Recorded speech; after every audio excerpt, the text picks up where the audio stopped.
Hey y'all, I'm gonna be reacting to Digimon 2020 episode 13, and I'm starting my reaction from the 2 minute and 5 second mark in 1-0 go. Actually, can't wait to see Piamon get some lower in this one. Hmm.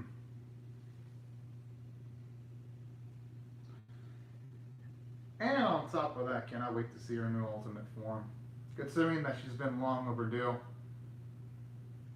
Although, in saying that,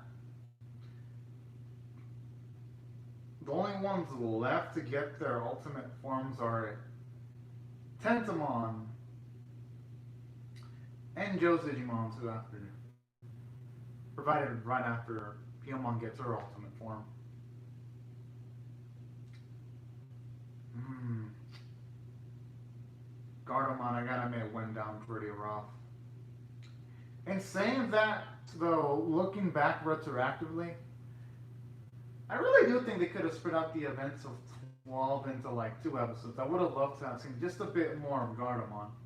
Because don't get me wrong, his death was sad, but I felt it would have had a lot more emotional intensity if we would have gotten to know him just another episode more. You know? Because that's what made Orgamon's death, at least in my opinion, it made his death a bit sadder than Gardamon. Because Orgamon had more episodes given towards him.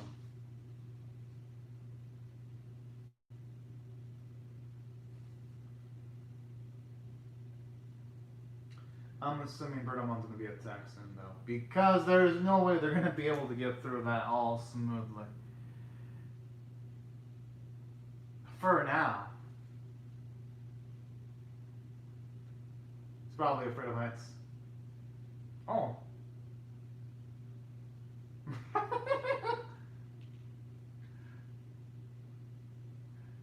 Should have brought a. Shame they don't have a bag with them.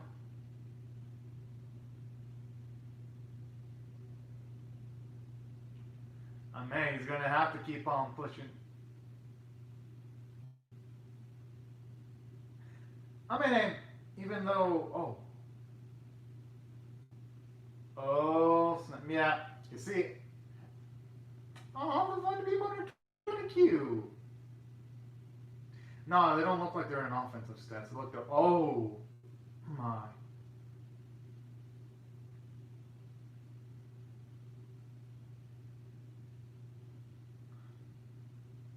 I gotta admit, that is some max efficiency. Okay.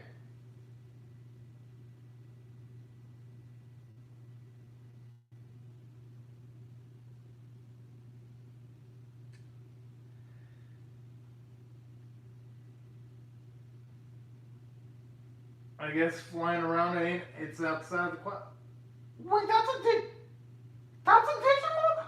Oh, I actually thought that was some kind of mechanical contraption. Didn't think it was gonna be a. Okay. But you know, I like that. It actually makes the enemies in Digimon pretty damn unique.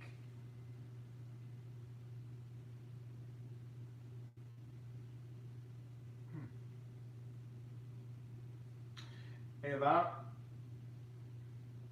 don't know if I were Bertomon, I'd try to instantly get first blood on this Digimon just for the simple fact that it looks like it's got a lot of cannons and it's got a lot of powerful attacks too. Hey, that works.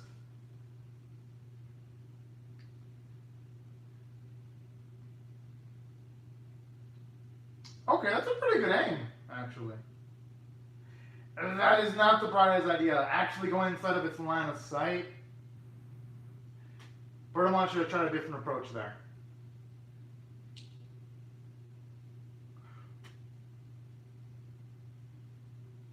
Whew.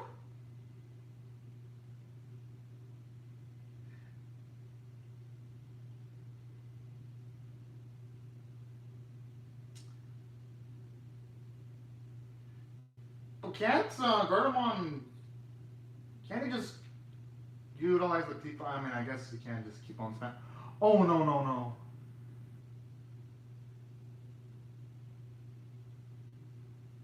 Aww.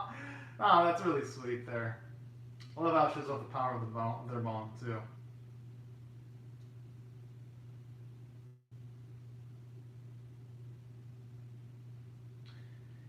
And the unfortunate thing, though, out of all of them, Joe is he's the least emotionally mature, so they gotta get to him quick. Especially since going off of the PV, this is not going to be an episode where Joe's going to be taking a lot of wins.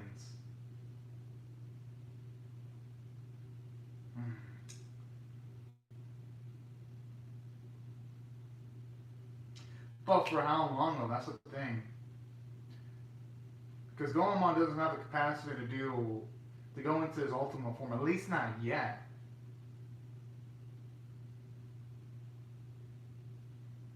Aww. I mean, I can't. I mean, I know I shouldn't be laughing, but that was kind of adorable there.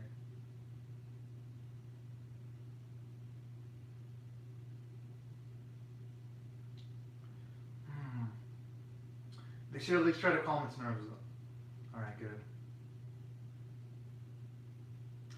And plus, they can capture some intel on the positive side.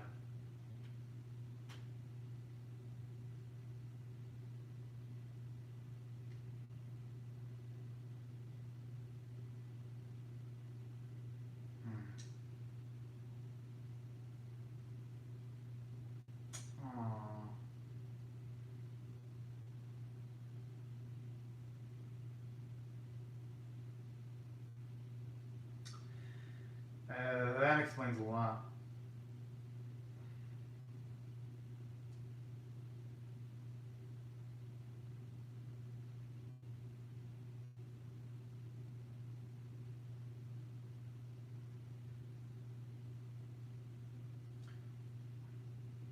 In that case, they can't just take Joe Goemon and call it quits. They're gonna have to get rid of the Cannonmon because that just means they're gonna keep on making more forces if they keep on capturing the Beamons. Oh! I mean, even more motivation now because,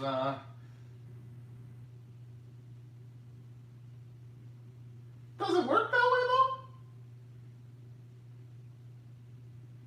Hey, you know, if I was going on, I would have tried to be like, fuck yeah, I'm gonna try it out. You know? But then again, that fall would probably cause a lot of damage. So I could see why Joe would have reservations.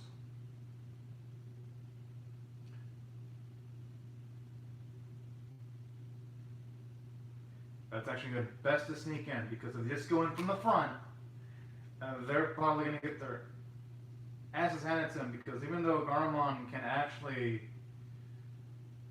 has an ultimate form, it isn't sky-based, so they wouldn't necessarily have the upper hand. At least not in that combat situation.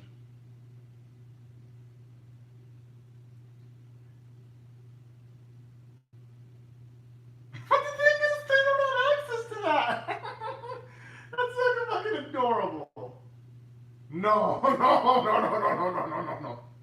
That's probably gonna make it worse. But I love their adorable solutions, though. It actually fits in with their ages. That's the spirit.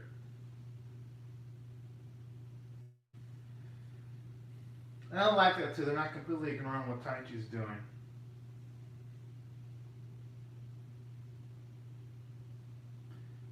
Yeah, that's pretty smart. They can actually get more of the captive Digimon to actually help them out.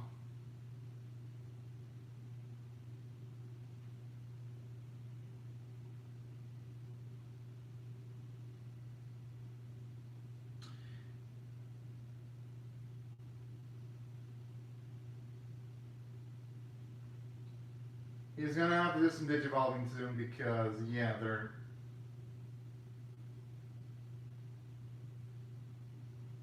Darn, I like the gutsiness too. The first thing is to actually shield the Digimon. That is freaking cute. And that's smart too because if they get inside of the chambers, they can actually destroy that huge Digimon from the inside.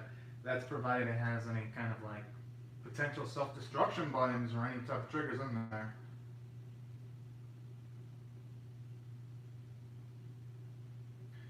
They're actually smart. Actually separating Digimon from the human so that a human can't do anything.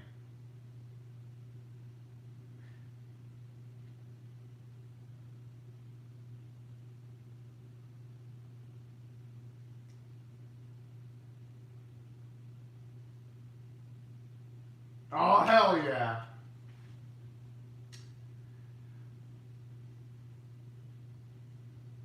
And that's actually some good timing, too.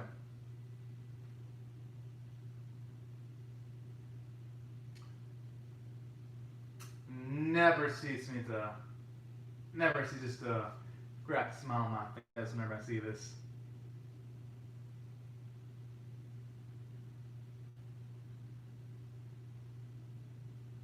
Oh, man.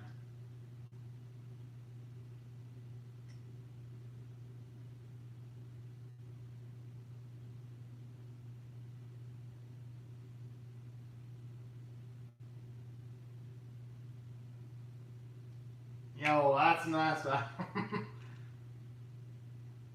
Hey, I mean, at least they didn't completely dissipate, though. Makes me wonder if they actually destroy this main Digimon. Wonder what's gonna happen with the soldiers. They just disappear alongside the leader too, or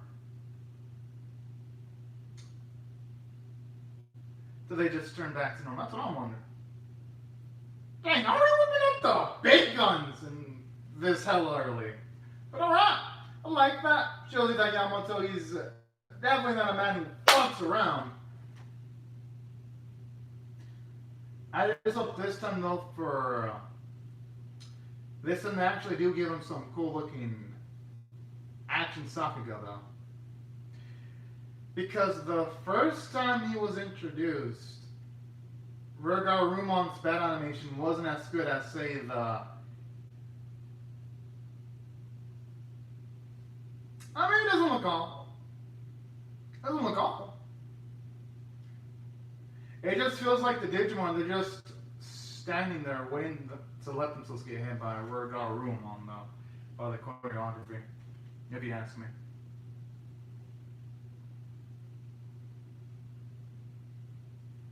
Jeez! Give my boy warning! Just imagine some of that debris actually hit his body.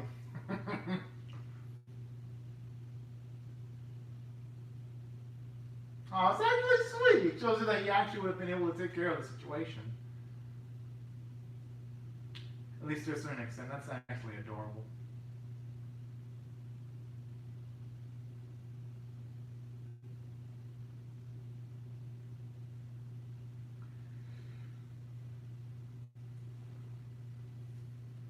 Thankfully, they got work on a room on. He should be able to dispatch most of them. Hey, that works.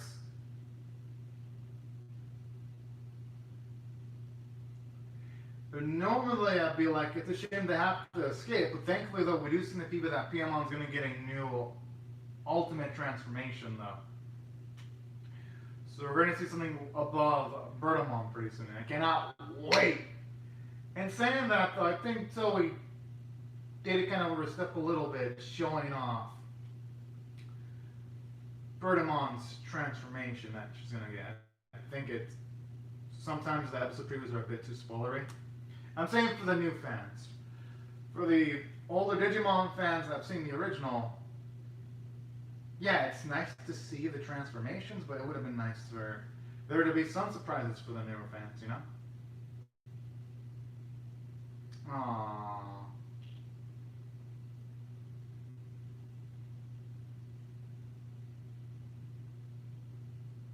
Oh. He's got a point.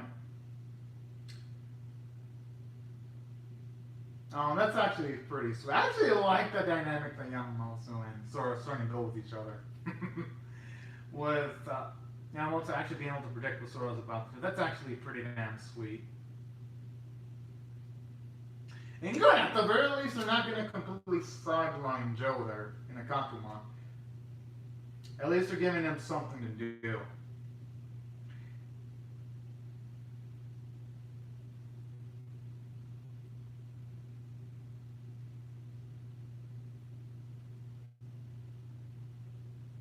I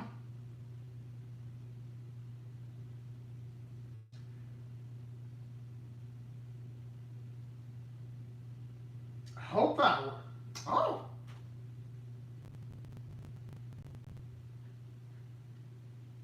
Gotta say, that's some fine coordination there. Ah, man.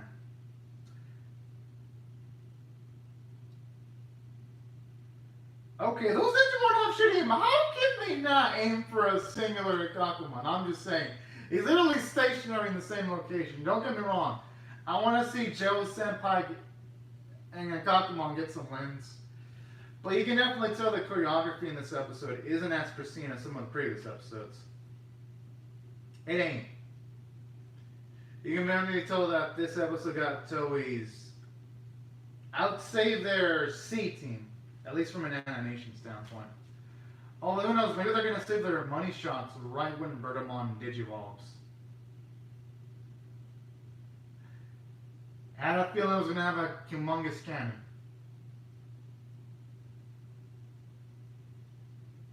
Oh, damn!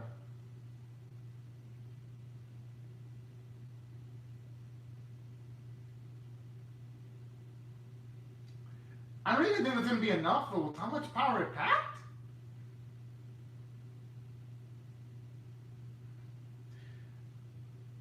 Yeah, he's going to have no choice but to... Oh, okay.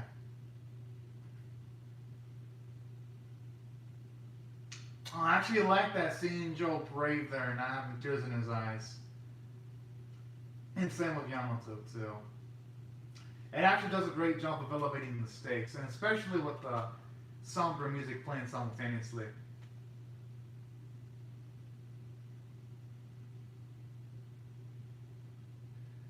Oh, hell yes! I've been waiting for... Yes! I've been waiting a whole week for this.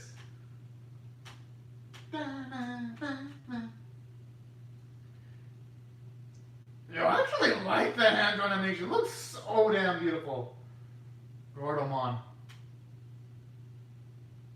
It's over now.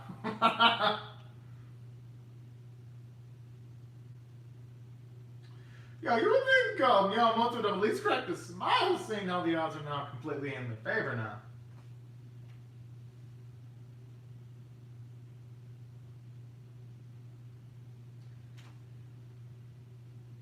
And I like how Garnemon doesn't even dodge it, she just straight up to flex!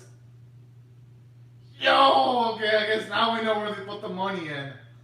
The energy beam struggle and the mountain explosion in the Garnemon transformation.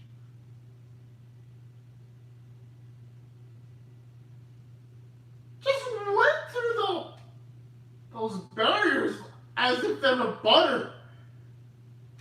Oh my. Gotta make the Garnemon sequence and not disappoint one bit.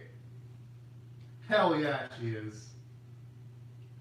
But jeez, Joe, put some respect on Piyomon's name too, though. He should say, Surakan and Piyomon are awesome. I'm just saying. They both deserve a lot of glory. I like my happy endings.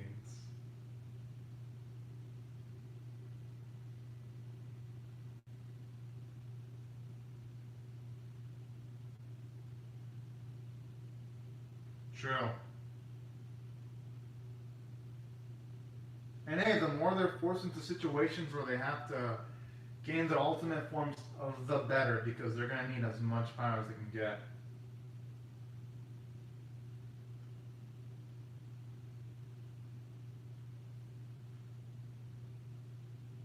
Damn. Hopefully, though, what's going on in their world is some good news. I'm gonna cross my fingers.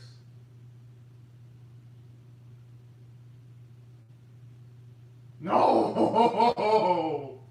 He's gonna make it worse! I like this one too.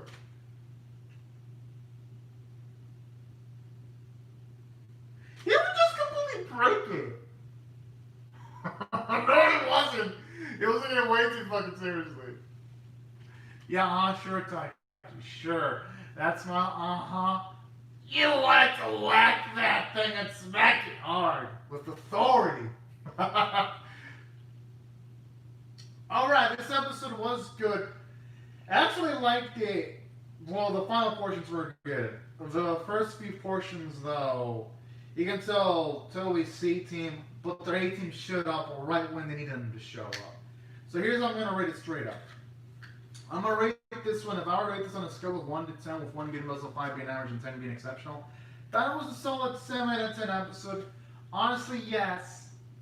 The reason why I'm giving it a 7 out of 8 is because the action choreography could have been better.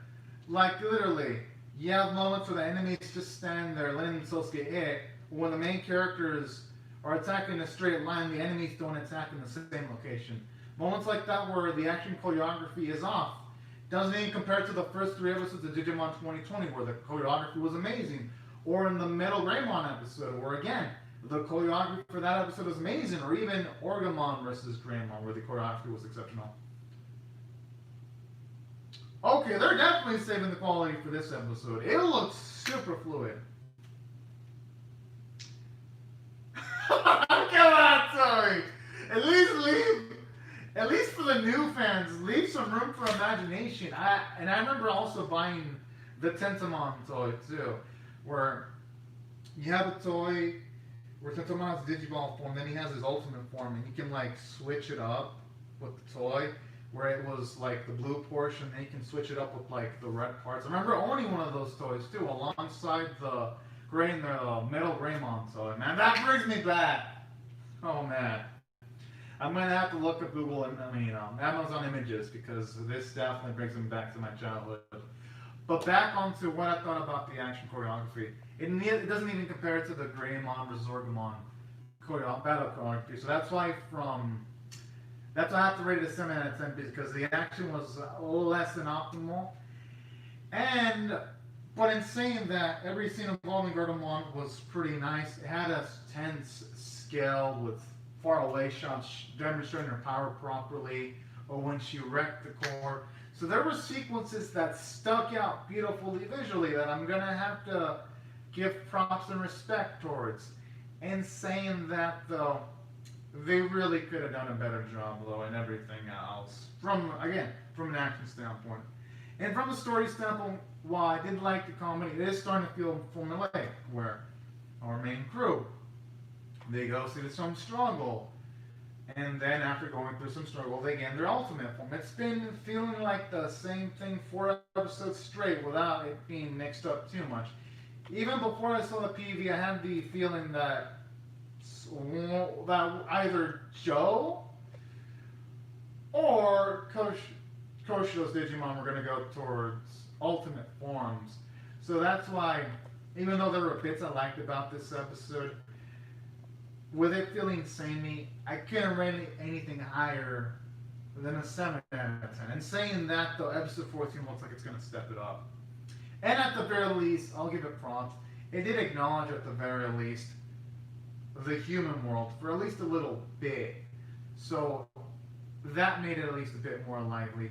And on top of that, there were elements I did like. I actually like how they saved the Beemons in the episode. I thought that was really sweet and cute. And you saw Sora character development too, where she wants to protect the weaker Digimon.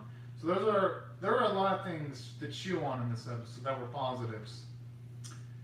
And as for animation, you already know my thoughts. Last few minutes were really good. First few minutes were so-so. Not bad, not amazing, but so-so. And the voice performances, they were good. They were really pretty much one of the few things consistent from start to finish.